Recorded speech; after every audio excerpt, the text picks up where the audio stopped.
यहाँ की जनता बहुत भोली है और सबसे बड़ी जो समस्या है हमारे बुंदेलखंड के साथ साथ हमारे पूरे इस विधानसभा की अन्ना पशु है।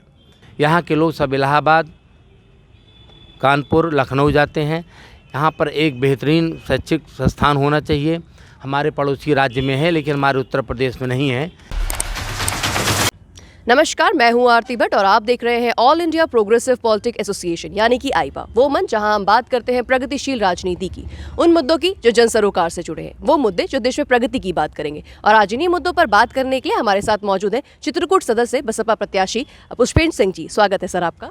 धन्यवाद सर, जैसा कि मैंने आपको बताया कि एक ऐसा मंच है जहाँ पे हम प्रगतिशील राजनीति को बढ़ावा देना चाहते हैं, तो मेरा पहला सवाल ये है कि इस समय जिस भी तरह की राजनीति देश या प्रदेश में हो रही है, उसको लेके आप क्या सोचते हैं या उसमें क्या बदलाव करना चाहते हैं?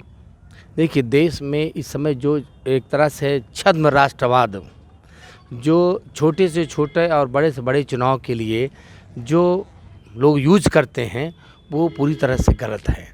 राष्ट्रवाद जो है एक ऐसी चीज़ है जो इस देश में पैदा हुए हर व्यक्ति के अंदर अपने आप निहित रहता है और वो इस देश को आगे ले जाने के लिए सोचता है। लेकिन जैसे चुनाव आता है, भाजपा द्वारा एक छद्म राष्ट्रवाद को लेकर के तरह तरह के जो है नारे, तरह तरह की बातें करी जाती हैं, जिससे हमारे यहाँ की भोली जनता जो है वो भटक जाती है। जो उनके वास्तविक जो ज़रूरत चीज़ें हैं, जो उनकी मूलभूत आवश्यकताएं हैं, उनसे वो भटक जाते हैं। जिन चीज़ों की उन्हें ज़रूरत है उससे वो भटकते हैं।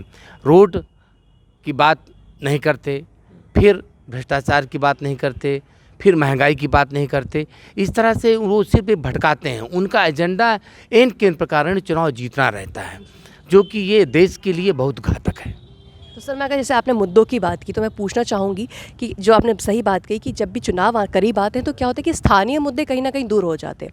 जो वहाँ के असल मुद्दे होते हैं वो कहीं ना कहीं दूर हो जाते हैं और कोई ना कोई एक भावनात्मक या राष्ट्रीय मुद्दा हो जाता है। तो सर, दोषी आप किसको मानेंगे प्रॉपर तरीके से, कि ये जनता है जो अपने मुद्दों से भटक जाती है या फिर राजनीतिक पार्टियाँ हैं जो उन्हें भटकाती हैं? ये वो राजनीतिक पार्टियां हैं जो इस भोली भाली जनता को एक तरह का जो है बहुत ही घातक विष पिला रही हैं, जिससे कि जनता अपने मूल मुद्दों से भटक जाती है। वो सोचती तो है कि इस बार चुनाव होंगे तो हमारी ये समस्याएं हैं, उन समस्याओं को नेताओं को बताएंगे, उन समस्याओं से उबरू होंगे।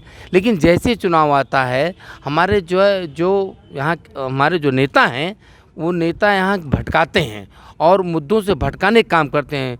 क्योंकि वो काम तो करते नहीं 5 साल तक वो जनता के बीच में नहीं जाते हैं। चुनाव लड़ने के बाद जो है वो एकदम भूल जाते हैं जनता को, और भूलने के लिए, उस भुलावे को भुलाने के लिए वो छद्म राष्ट्रवाद है, देश के प्रति प्रेम है, ये सब चीज़ें आना हर बार नई एक न एक कोई जो है ऐसी प्रलोभन की चीज़ें ले आते हैं, जिससे कि जनता बदल जाती है और जनता को जो है वो एकदम बेवकूफ़ बना देते हैं। और अपने आप को वोटिंग के बाद फिर जनता अपने आप को छला हुआ महसूस करती है। सर, जैसे आपने पार्टियों की बात की तो मैं जानना चाहूँगी, कहने को तो हर पार्टी, कोई भी पार्टी हो, सिर्फ हम भाजपा की बात नहीं करेंगे, हम और पार्टियों की बात करेंगे, हर पार्टी कहने को अपने आप को लोकतांत्रिक पार्टी कहती है। लेकिन क्या असल में अगर हम ज़मीनी स्तर की बात करें, क्या ये पार्टियाँ एक्चुअल में लोकतांत्रिक होती हैं? नहीं, लोकतांत्रिक कैसे आप मानती हैं भाई? मैं तो नहीं मानता कि लोकतांत्रिक है पार्टी। अब भाजपा को ले लीजिए, कहती है हम बहुत लोकतांत्रिक हैं, हमारे यहाँ जो है बूथ का जो है व्यक्ति जो है वो प्रधानमंत्री बनता है। लेकिन ऐसा नहीं है। वो एक मतलब कुछ लोगों का एक संगठन है जो मात्र आज की देखिए तो 2 ही लोगों के उससे चल रही है पूरी देश की राजनीति जो है, वो 2 ही लोगों के ऊपर निर्भर करती है, वही पूरा फैसला लेते हैं। और यहाँ पर जितने भी भारतीय जनता पार्टी के हों चाहे सपा के हों, इनमें सब में परिवारवाद पूर्णतः निहित है। बहन मायावती जी ने अपने किसी भी पारिवारिक सदस्य को, मुझे तो नहीं लगता कि उन्होंने किसी को टिकट दिया है या राजनीति में डायरेक्ट एंट्री उन्होंने दी है। एक ये आरोप लगाते हैं, ये जो है वो कहते नहीं है कुछ, ये कुछ कहते नहीं हैं, सिर्फ करते हैं और दूसरे के ऊपर आरोप लगाते हैं। ये स्वयं में बहुत बड़े परिवार के, बहुत बड़े एक मान लीजिए जिस तरह से एक किसी बिजनेसमैन का दायरा है, उस हिसाब से राजनीति कर रहे हैं ये। आपने बिल्कुल सही कहा सर, ये बात तो हम भी मानते हैं कि क्या बोलते हैं, आजकल राजनीति जन सेवक नहीं, जन सेवा का कार्य नहीं रह गया, ये अपना सेवा का कार्य रह गया, एक व्यवसाय बना दिया गया है। तो सर मेरा तीसरा सवाल ये रहेगा कि आपके क्षेत्र की अगर मैं बात करूँ, आपके विधानसभा की अगर मैं बात करूँ, तो आपको क्या लगता है कि ऐसे कौन से मुद्दे हैं जिन पर ध्यान देने की ज़रूरत है, या जनता को आप बताना चाहें कि आपके ये मुद्दे, और अपने वोट का आप सही इस्तेमाल करें, अपने मत को इन मुद्दों को देख के समझ के और अपने मत का सही इस्तेमाल करें? पिछली सरकार जो अभी है उसने 2 मुद्दों पे चुनाव लड़ा था, भयमुक्त और भ्रष्टाचार मुक्त। दोनों निहित हैं, दोनों जो है उनसे उभरे नहीं हुए हैं। यहाँ की जनता बहुत भोली है और सबसे बड़ी जो समस्या है हमारे बुंदेलखंड के साथ साथ हमारे पूरे इस विधानसभा की, अन्ना पशु है। अन्ना पशुओं की वजह से हमारे पूरे किसान भाइयों में सभी लोग आते हैं, माताएं बहनें रात रात में जा कर के अपने वर्तमान समय में गेहूं है और चना है, मसूर है, अरहर है, इनकी फसलों की रखवाली कर रही हैं। कितनी शर्म की बात है कि बात तो करते हैं गौ सेवा की, लेकिन उसके लिए कोई उचित प्रबंध नहीं हो रहा है। अभी हमारे पड़ोस में ही नारायणी की घटना आप ले लीजिए, किस तरह से जिंदा गायों को दफनाने का वीडियो वायरल हुआ था। अब वो देख लीजिए कि उससे क्या संदेश जाएगा। आप यहाँ से चलिए ना चित्रकूट से झांसी तक, आपको कम से कम 20 से 25 जो अपने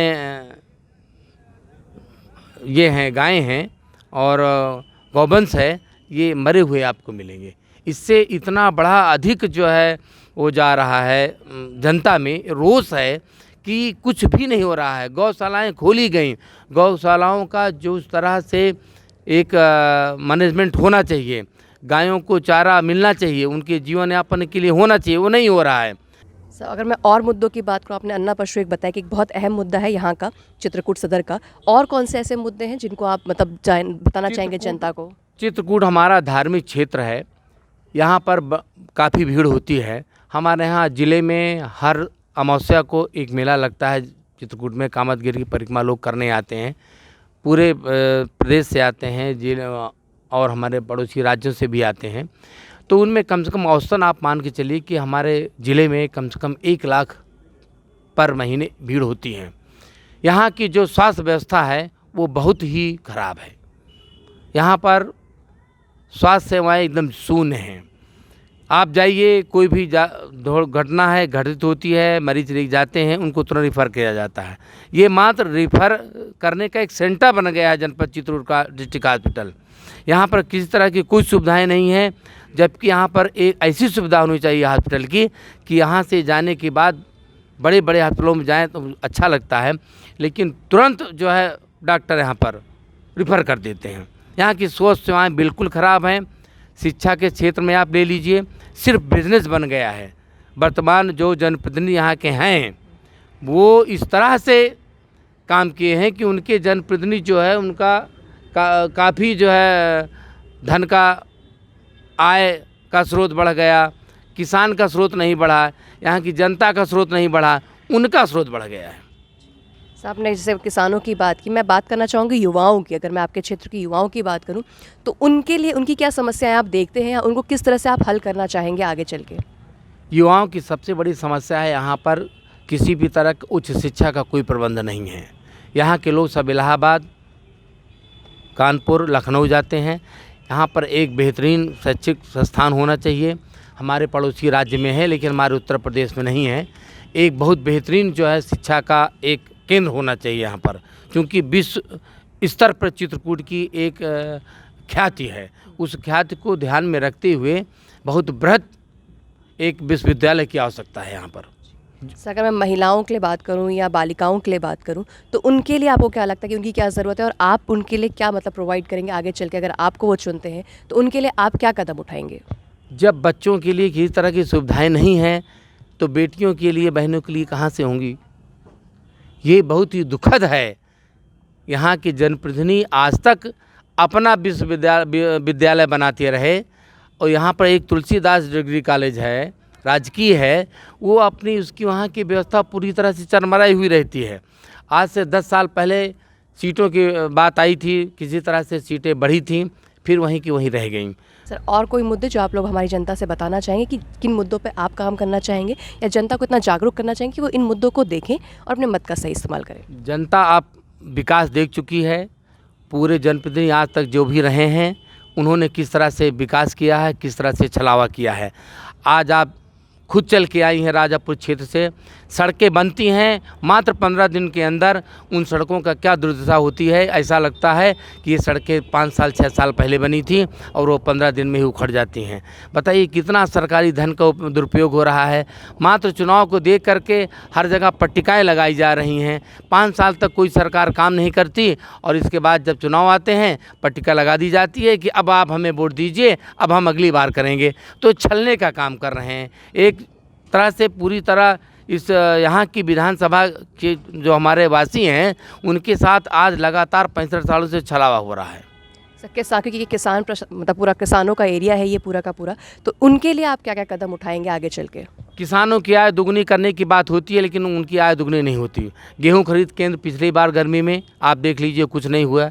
धान केंद्र का क्या बुरा हाल है। मैं खुद किसान हूँ, अभी हमने 1400 रुपये खुले मंडी में बेच करके धान आए। हमारे जैसे कितने किसान खुले मंडी में बेचने के लिए मजबूर हैं।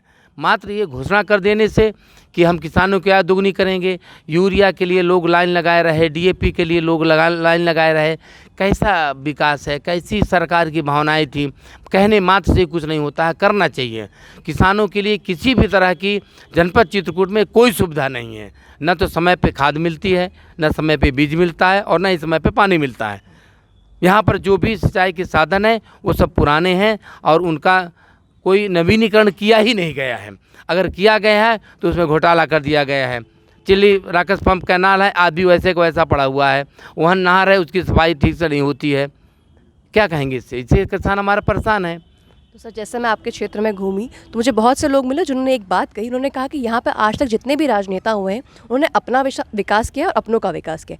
उनको आप क्या कहना चाहेंगे कि आप आगे आके आप क्या करेंगे? देखिए, मेरा तो शुरू से नारा रहा है कि यहाँ के जनप्रतिनिधि सिर्फ अपना और अपनों का विकास किया है और मैं अगर मुझे जनता इस लायक बनाती है तो मैं जनता के लिए काम करूँगा। बहुत बहुत शुक्रिया सर, आपसे बात करके बहुत अच्छा लगा। तो ये थे पुष्पेंद्र सिंह जी जिन्होंने बताया कि यहाँ की क्या समस्या है और कैसे वो इनका निदान करेंगे। हमारे चैनल से जुड़े रहने के लिए इसे लाइक, शेयर और सब्सक्राइब करना ना भूलें। धन्यवाद।